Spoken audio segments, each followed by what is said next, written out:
मैं जब विधवा हुई तो मेरी देवरानी ने मेरी शादी अपने पति से करवा दी और वो मेरी सौतन बनकर दिन रात मेरी सेवा करने लगी। वो रोज़ रात को मुझे 2 ऑमलेट के साथ देसी घी का पराठा खिलाती और कहती, जल्दी तू हमारे परिवार के वारिस को जन्म देगी। और जब मैं सुबह उठती तो मेरे पर्स में ढेर सारे पैसे रखकर मुझे डॉक्टर के पास ले जाती। एक दिन नर्स हम दोनों को पहचान न सकी क्योंकि हम दोनों ने एक ही रंग के दुपट्टे से चेहरा ढक रखा था। तो वो मेरे ही कान में बोली, आज आप इन्हें नींद की गोली मत खिलाना। मुझे शक हुआ। मैंने उस रात को कुछ नहीं खाया और सोने का नाटक करके लेट गई। कुछ देर बाद तो मेरी जान निकल गई ये देखकर कि वहाँ तो मेरा नाम गीता है। मेरा साथ ज़िंदगी ने इतना बड़ा मजाक किया है कि मैं बता नहीं सकती। मैं सोचती रहती कि सब कुछ ठीक है और फिर सब कुछ बर्बाद होता रहा था। मैंने सब कुछ स्वीकार कर लिया था कि मैं मतलबी थी। मेरी कहानी सुनकर आप लोग भी हैरान रह जाएंगे। आखिर में आप लोग ही फैसला कर लीजिएगा कि मैंने सही किया है या गलत। मैं 18 साल की थी जब मेरी शादी करवा दी गई। मेरे लिए रिश्ता एक रिश्तेदार ने ही लाया था, लेकिन ये लोग हमारे मोहल्ले के थे। हमको आते जाते देखते रहते थे। हम शादियों में भी एक दूसरे से मिलते थे। ये एक जॉइंट फैमिली थी और उस घर में 3 बेटे पहले से ही शादीशुदा थे। आखिरी 2 बेटों की शादी एक साथ होने वाली थी। मेरे होने वाले देवर की बीवी पसंद कर ली गई थी और दूसरे बेटे के लिए मुझे पसंद कर लिया गया था। मेरा परिवार अच्छा था। मेरे माता पिता अच्छे खासे खाते पीते परिवार के थे और मैं इकलौती बेटी थी। मेरी देवरानी का नाम रीमा था। हम दोनों की शादी एक साथ ही हुई थी और शक्ल सूरत से वो ज़्यादा अच्छी नहीं थी, इसीलिए सब लोग आते तो मेरी ही तारीफ करते कि तुम उससे ज़्यादा खूबसूरत हो। और मेरे पति किशन आम शक्ल सूरत के मालिक थे। जाने अनजाने में मैंने रीमा के साथ बहुत बुरा किया क्योंकि शादी वाले दिन सब लोग मेरी तारीफ कर रहे थे और उसकी तरफ कोई देख ही नहीं रहा था। फिर भी वो बेचारी बहुत धैर्य से बैठी रही। कहते हैं कि 2 लड़कियों की शादी एक साथ नहीं करनी चाहिए, अन्यथा इसी तरह का कोई सीन होता है। लेकिन मेरे ससुराल वाले अपने पैसे बचा रहे थे। उन्होंने कहा कि 2 भाइयों की शादी एक ही साथ करवा दी जाए, जबकि हमें तो पैसों की कोई दिक्कत नहीं थी, लेकिन उनकी अपनी मर्जी थी, क्या कर सकते थे। हमारी शादी हो गई और हम दोनों ने अपनी अपनी ज़िंदगी की शुरुआत कर दी। वैसे तो वो जॉइंट फैमिली में थी, लेकिन सभी के चूल्हे अलग अलग थे और इसी बात का आराम था। जीवन अच्छा चल रहा था, कोई समस्या नहीं थी। मेरे पति भी मुझसे बहुत प्यार करते थे और मेरी हर बात मानते थे और हम लोग अच्छे तरीके से एक साथ रहते थे। लेकिन मेरी देवरानी के कमरे से हमेशा लड़ाई झगड़े की आवाज़ें आती थी। पहले तो मुझे लगा कि ये आम बात है, क्योंकि शादी के शुरुआती दिनों में तो थोड़ी बहुत बहस हो जाती है जिसमें पति पत्नी एक दूसरे को मनाते हैं। लेकिन यहाँ पर तो रोज़ बहुत ज़्यादा झगड़े हो रहे थे और मेरा देवर ज़ोर ज़ोर से अपनी बीवी पर चिल्लाता रहता था। जब मैंने अपने पति से बात की तो उन्होंने कहा कि हमें उनके मामले में नहीं बोलना चाहिए। एक बार मैं उन दोनों के कमरे के बाहर से गुजर रही थी, तभी मैंने अपने देवर की आवाज़ सुनी और मैं इसीलिए रुक गई क्योंकि मैंने अपना नाम सुना था। मेरा देवर ना जाने मेरा नाम लेकर अपनी बीवी पर क्यों चिल्ला रहा था। मैं सोचने लगी, कहीं मुझसे तो कोई गलती नहीं हो गई, लेकिन ऐसा तो कुछ भी नहीं हुआ था। मैं उनके मामले में दखल नहीं देना चाहती थी क्योंकि मेरे पति ने मुझसे कहा था कि तुम्हें ऐसा कुछ भी करने की ज़रूरत नहीं है, इसीलिए मैंने उन्हें उनके हाल पर ही छोड़ दिया। एक दिन मेरे देवर ने मुझे रोका और कहा, भाभी आप मेरे बीवी को कुछ सिखा दे, उसे कहे कि वो आपकी तरह सज धज कर रहा करे। मैंने अपने देवर से कहा, आपकी पत्नी बहुत प्यारी है, उसे सजने की ज़रूरत ही नहीं है। तो कहने लगा, बिल्कुल भी प्यारी नहीं है, आप सब उसका दिल रखते हैं तभी तो वो अपना ख्याल नहीं रखती है। एक दिन मेरे पति घर आ गए। उन्होंने कहा कि उनका मूड ठीक नहीं है, पता नहीं क्या हो रहा था। सुबह से ही मेरा दिल बहुत ज़्यादा घबरा रहा था जब हमें एक बुरी खबर सुनने को मिली कि मेरे पति इस दुनिया से चले गए। रोड एक्सीडेंट हुआ था। मेरे पति और मेरे देवर दोनों ही मोटरसाइकिल पर जा रहे थे और उनकी मोटरसाइकिल कार से जा टकराई। मेरे देवर को तो थोड़ी बहुत चोट लगी थी, लेकिन मेरे पति इस एक्सीडेंट में मारे गए। मैं गम में डूब चुकी थी। अभी तक मेरी शादी को 1 साल भी नहीं हुआ था और मैं विधवा हो चुकी थी।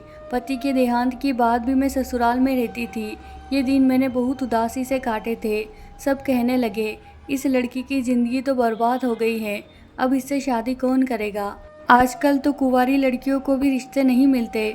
मेरी देवरानी भी बहुत उदास थी, बार बार मुझे समझा रही थी, लेकिन मैंने सारा गुस्सा उसी पर निकाल दिया। मैंने कहा, तुम्हारे पति के साथ ही मेरा पति गया था।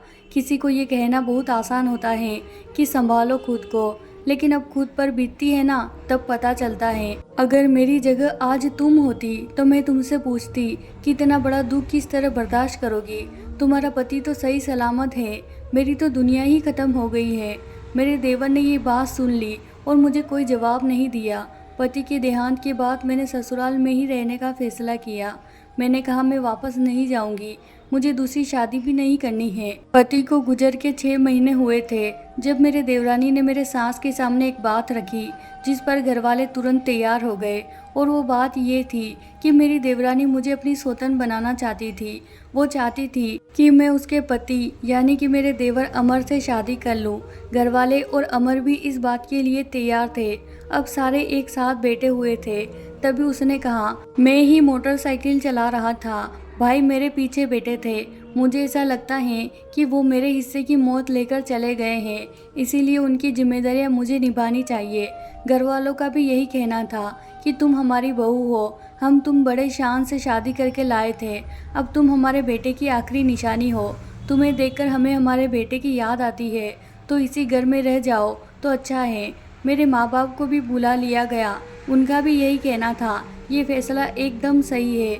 जब लड़का यानी कि मेरा देवर इस बात के लिए तैयार है तो फिर किसी और के बोलने का कोई मतलब ही नहीं निकलता।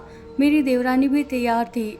उसने मेरे हाथ पे हाथ रखकर मुझे कहा, तुमने ठीक कहा था, किसी को समझाना बहुत आसान होता है, लेकिन उसके दुख को बांट लेना बहुत मुश्किल काम होता है। मैं अपने पति को तुम्हारे साथ बांटकर बिल्कुल भी दुखी नहीं हो जाऊंगी। मुझे कोई शिकायत नहीं है। ये बात मुझे बहुत अजीब लग रही थी, बहुत ही ज़्यादा अजीब। मैं ऐसा नहीं चाहती थी, लेकिन मेरे ससुराल वाले, मेरे माँ बाप, सब लोगों ने मुझे यही समझाया था कि सबसे अच्छा निर्णय है। और मेरे देवर की अभी से यह तारीफ करने लगे कि उसने बहुत ही अच्छा निर्णय लिया है। अपने भाई की विधवा से शादी करने से अच्छा और क्या हो सकता है। उसकी बीवी यानी मेरे देवरानी की भी सब लोग प्रशंसा करने लगे कि भगवान ऐसी बीवी सबको दे जिसने अपने पति को सही राह दिखाई है, वरना बीवियाँ तो आजकल ऐसी बातों पर गुस्सा हो जाती है। करते कराते सब बड़ों की बात मानकर मैंने भी हाँ कर दिया। मैंने पहले भी कोई जीत नहीं की थी। मेरे माँ बाप ने मुझे कहा था, उसके लिए मैंने हाँ कहा था। अब मेरा देवर मेरा पति बन चुका था। मैं अभी भी अपने ही कमरे में रहती थी, जिस कमरे में मैं पहले रहती थी। अभी भी वो ही मेरा कमरा था, लेकिन मेरा देवर, जो कि अब मेरा पति बन चुका था, उसी कमरे में मेरे पास आया हुआ था। मेरी दूसरी शादी को अभी 1 हफ्ता ही हुआ था कि मेरी देवरानी मेरे कमरे में आई। देवरानी के हाथ में कुछ था। उसने एक प्लेट में 2 ऑमलेट और एक पराठा रखा हुआ था। कहने लगी, मैं ये तुम्हारे लिए लाई हूँ। मैंने इसे अपने हाथों से बनाया है और ये देसी घी में बनाए हुए हैं, और ये ऑमलेट भी। मैंने कहा, आप इस समय मुझे ये सब क्यों खिला रहे हो? वैसे भी मेरी आदत थी, मैं रात को खाना नहीं खाती थी। उसने कहा, अब तुम्हें अपना बहुत ज़्यादा ख्याल रखना होगा। तुम अपना ख्याल रखोगी तो तुम्हारी सेहत अच्छी होगी, भगवान जल्दी ही तुम्हारी कोख भर देगा। मैंने कहा, तुम्हें मेरे बच्चों में क्यों दिलचस्पी है? तुम खुद अपने बच्चों को पाने के लिए ये सब क्यों नहीं करती? उसने कहा, मैं भी रोज़ यही करती हूँ, लेकिन तुम्हारे भी बच्चे होने चाहिए। कितना अच्छा लगेगा मुझे जब तुम्हारे गोद में बच्चा होगा, और मेरे भी। काश कि मुझे मेरे पहले पति से बच्चा हो जाता, तो कम से कम उसकी कोई निशानी मेरे पास रह जाती। ये सुनते ही रीमा ने मुझे हैरानी से देखा और कहा, ये बात सुनकर तो तुम्हें बहुत अजीब लगेगा, लेकिन भाइयों के बीच कोई राज नहीं होता है। अमर ने मुझे यह बात पहले ही बता दी थी कि तुम्हारा पहला पति इस दुनिया से चला गया, पर वो कभी भी तुम्हें संतान नहीं दे सकता था, और दुनिया की नज़र में तुम बांझ हो जाती थी। जो भी होता अच्छे के लिए होता है। मैंने कहा, मेरा पति मर गया तो ये अच्छी बात है। उसने कहा, मेरा ये मतलब बिल्कुल भी नहीं था। मैंने तुम्हारा भला सोचा है, वरना कौन अपना पति ऐसे किसी के साथ बांटता है। तुम मेरे एहसान का ये बदला दे रही हो मुझे। उसने इस तरह की बातें करके मेरा भी दिमाग ना जाने क्यों खराब हो गया था। मैं सोचने लगी, अपने पति से मेरी शादी कराने से उसे कौन सा फ़ायदा हो सकता था। फिर भी उसने ये सब कुछ किया। मैंने उससे माफ़ी मांगी और अंडा पराठा खा लिया। वो वाकई बहुत अच्छी थी, मेरा भी ख्याल रखती थी। ऐसा भी कहीं नहीं हुआ कि उसने कभी मेरे साथ बदतमीजी की हो। हालांकि मैंने एक बार गुस्से में आकर उसे बुरी तरह से डांटा था, लेकिन उसने कुछ भी कहा तक नहीं था। और अमर भी मुझसे बहुत प्यार करता था। मेरे प्रति उसका रवैया बिल्कुल भी ऐसा नहीं था कि जैसे मैं पहले उसकी भाभी थी। थोड़ा शर्मिलापन सामान्य था, लेकिन वो मेरे साथ पहले दिन से ही ऐसा व्यवहार कर रहा था जैसे मैं पहले दिन से ही उसकी बीवी हूँ। और वो मुझसे बहुत ज़्यादा प्यार करता था, वो मेरा ख्याल रखता था। कभी कभी तो मुझे ज़बरदस्ती उसे अपने कमरे से बाहर ले जाना पड़ता था और कहना पड़ता था कि जाओ अपनी पहली बीवी को भी समय दो, जिसने मेरे लिए इतना बड़ा बलिदान दिया है। और मेरा पति किसी छोटे बच्चे की तरह जिद करने लगता और मेरे कमरे से जाता ही नहीं था। मेरी सास ने मुझे समझाया कि उसे अपनी तरफ से ज़्यादा प्यार मत दो, तुम बहुत ज़्यादा खूबसूरत हो, लेकिन उसकी पहली बीवी ने तुम्हारे लिए ये सब कुछ किया है, तुम कभी भी उसे उसकी बीवी से दूर मत करना। मैंने कहा मैं ऐसा बिल्कुल भी नहीं कर रही हूँ, लेकिन वो मेरे पति हैं, उनकी कोई बात भी मैं नहीं टाल सकती ना, उसे धक्के देकर तो कमरे से नहीं निकाल सकती ना। लेकिन जाने अनजाने में शायद मैं अपनी देवरानी के साथ बहुत ज़्यादा गलत कर रही थी, क्योंकि उसने मेरा बहुत साथ दिया था। मैंने उसे सारी बात बता दी थी कि दरअसल मैं कुछ नहीं कर सकती। मर्दों का तो तुम्हें पता है ना, वो खुद ही मेरे कमरे से बाहर नहीं जाना चाहते। तो रीमा ने कहा कोई बात नहीं, वैसे भी तुम कोई पराई थोड़ी हो, तुम तो उसकी बीवी हो। अच्छी बात है, तुम दोनों का आपस में रिश्ता मजबूत होना चाहिए। वो महिलाएं बहुत भाग्यशाली होती हैं जिनके पति उन्हें बहुत पसंद करते हैं, और जिनके पति अपनी पत्नियों को पसंद नहीं करते वो बहुत ही दुर्भाग्यशाली होती है। ये बात करते हुए मेरी देवरानी कहीं खो गई थी। वो बहुत अच्छी इंसान थी और मेरा बहुत ज़्यादा ख्याल रखती थी। वो मुझे हर रात अच्छी अच्छी चीज़ें खिलाती थी, दूध पिलाती और हर दिन मुझे डॉक्टर के पास भी ले जाती मेरा चेकअप करवाने के लिए। डॉक्टर ने मुझे बताया था कि सब कुछ ठीक है और जल्द ही आप माँ बनने वाली हो। डॉक्टर के पास जाना तो हम लोगों का एक बहाना था। वहीं पर हम लोगों ने एक पार्क देखा हुआ था जहाँ पर हम लोग टहलते भी थे और बातें भी करते थे। इसके अलावा मेरी देवरानी एक और काम भी करती थी। रात को वो मेरे सिर के पास पैसे रखकर चली जाती थी। एक बार तो मुझे लगा कि गलती से रख कर गई है, तो मैंने कहा तुम कमरे में आई थी तो पैसे कमरे में ही भूल गई हो। लेकिन उसने कहा नहीं, वो पैसे मेरे नहीं हैं, मैंने तुम्हारे लिए ही रखे थे। मैंने कहा तुम्हारे पास इतने पैसे कहाँ से आए और तुम अपने पैसे क्यों मुझे दे रही हो? तो कहने लगी मैं इतने सारे पैसे कहाँ ले जाऊंगी, दरअसल मेरे पति ने ये मुझे दिए थे और कहा था कि तुम्हें दे दूं, क्योंकि तुम भी उनकी पत्नी हो तो खर्चा तो तुम्हें भी मिलना चाहिए ना। मैंने कहा हमारा पति इतने सारे पैसे कमाता है। अपने पति की याद तो दिल से ना गई थी, लेकिन मेरी ज़िंदगी बर्बाद होने से बच गई थी। अब मैं किसी की विधवा नहीं बल्कि किसी की पत्नी थी। अब देवरानी और मेरे बीच बहुत प्यार बढ़ गया था। हम दोनों ने चीज़ें भी एक जैसी ही लेना शुरू कर दी थी। एक दिन हम लोग अस्पताल गए तो मैंने और मेरी देवरानी ने एक ही जैसे दुपट्टे से चेहरे को ढक रखा था, इसलिए नर्स से शायद कुछ गलती हुई। जब वो हमें डॉक्टर के पास लेकर गई तो जाने से पहले उसने मेरे कान में कहा आज अपने सौतन को नींद की गोली मत खिलाना। मैं ये बात सुनकर हैरान रह गई, ये क्या बात कर रही है। मैंने अपनी देवरानी की तरफ देखा और सोचा कि क्या ये मुझे नींद की गोली खिलाती है, क्योंकि हर रात को ये मेरे लिए पराठा और ऑमलेट बनाकर लाती है। उसके साथ में एक गिलास दूध भी होता था। क्या वो उसी में मुझे नींद की गोली मिलाकर दे रही थी? लेकिन ये मुझे नींद की गोलियां खिलाकर क्या करना चाहती थी मेरे साथ? ये क्या कर रही थी? अचानक मेरे दिल में हजारों सवाल जाग उठे थे।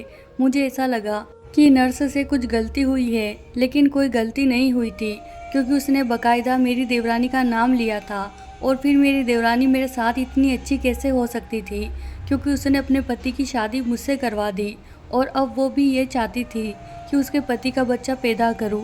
क्या वो खुद माँ नहीं बन सकती थी? ये सब क्या था? सोचा कि अपने पति से बात करती हूँ। मुझे समझ ही नहीं आ रहा था कि मैं क्या करूँ। आखिरकार मैंने ये बात अपने पति से ही करने की सोची कि मैं उन्हें सब कुछ बता दूंगी। लेकिन आज मेरे पति ने मुझे ऐसी बात बता दी कि सारी तस्वीर मेरे सामने आ गई थी। मेरे पति ने कहा तुम मुझसे दूर भाग मत जाना, आज मैं तुमको एक बात बताता हूँ। मैं तुमसे बहुत प्यार करता हूँ और भाई के देहांत के बाद मैं तुमसे शादी करना चाहता था। मुझे मेरी बीवी बिल्कुल भी पसंद नहीं थी, ना उसके पास बात करने का ढंग है, ना ही पहनने ओढ़ने का। मैं उसे तुम्हारा उदाहरण दिया करता था। वो तुमसे बहुत ज़्यादा नफरत करती थी। मैं उससे कहता था कि तुम भाभी जैसी क्यों नहीं बन जाती। मैं ये सुनकर हैरान हुई कि वो मुझसे नफरत करती थी। फिर उसने आपकी शादी मुझसे क्यों करवा दी? तब मेरे पति ने कहा, वो कौन होती है मेरी शादी करवाने वाली? शायद हमारी किस्मत में ही एक दूसरे के साथ होना लिखा होगा। मेरा भाई इस दुनिया से चला गया।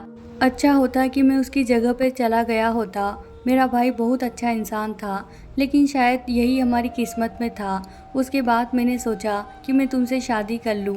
मैं तुम्हें सहारा देना चाहता था, मैं तुम्हें अपनी पत्नी बनाना चाहता था, इसीलिए मैंने उससे ये बात करवाई। वो ये बात हरगिज़ नहीं करना चाहती थी, लेकिन मैंने उससे कहा कि अगर तुमने घर पर मेरी शादी के बारे में बात नहीं की तो मैं तुम्हें तलाक दे दूँगा।